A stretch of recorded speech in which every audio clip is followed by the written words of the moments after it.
ବଡ଼ଦିନ ଉପଲକ୍ଷେ 10 ଧାଡ଼ିରେ ଓଡ଼ିଆ ରଚନା। ଖ୍ରୀଷ୍ଟମାସ ବା ବଡ଼ଦିନ ହେଉଛି ଖ୍ରୀଷ୍ଟିଆନ ମାନଙ୍କର ଏକ ମୁଖ୍ୟ ପର୍ବ। ଏହି ପର୍ବ ପ୍ରତିବର୍ଷ ଡିସେମ୍ବର ମାସ 25 ତାରିଖରେ ପାଳନ କରାଯାଏ। ପ୍ରଭୁ ଯୀଶୁଖ୍ରୀଷ୍ଟଙ୍କ ଜନ୍ମୋତ୍ସବ ଭାବରେ ଏହି ପର୍ବ ପାଳିତ ହୁଏ। ପ୍ରଭୁ ଯୀଶୁଖ୍ରୀଷ୍ଟ ଥିଲେ ଖ୍ରୀଷ୍ଟିଆନ ଧର୍ମର ପ୍ରବର୍ତ୍ତକ। ଏହି ପର୍ବକୁ ସମଗ୍ର ବିଶ୍ୱରେ ଖ୍ରୀଷ୍ଟିଆନ ମାନେ ବଡ଼ ଧୁମଧାମରେ ପାଳନ କରନ୍ତି।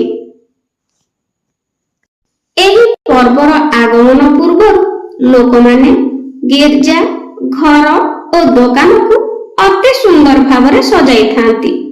ଏହି ଦିନ ଲୋକମାନେ ଘରକୁ ବୃକ୍ଷ ଆଣି ବିଭିନ୍ନ ପ୍ରକାର ଆଲୋକରେ ସଜାଇଥାନ୍ତି। ଖ୍ରୀଷ୍ଟମାସ ଦିନ ଖ୍ରୀଷ୍ଟିଆନ ମାନେ ଗିର୍ଜାକୁ ଯାଇ ଏକାଠି ହୋଇ ପ୍ରଭୁ ଯୀଶୁଖ୍ରୀଷ୍ଟଙ୍କୁ ପ୍ରାର୍ଥନା କରନ୍ତି। ସେମାନେ ପରସ୍ପରକୁ ମିଠା ଓ କେକ୍ ଖୁଆଇ ଖ୍ରୀଷ୍ଟମାସ ଶୁଭେଚ୍ଛା ଜଣାଇଥାନ୍ତି। ଖ୍ରୀଷ୍ଟମାସ ପର୍ବ ପ୍ରେମ, ଶାନ୍ତି ଓ ଭାଇଚାରାର ବାର୍ତ୍ତା ଦେଇଥାଏ। ଭିଡ଼ିଓଟି ପସନ୍ଦ ଆସିଲେ ଲାଇକ୍ କରିବା ଓ କମେଣ୍ଟରେ ନିଶ୍ଚିତ ଜଣାଇବେ। Thank you.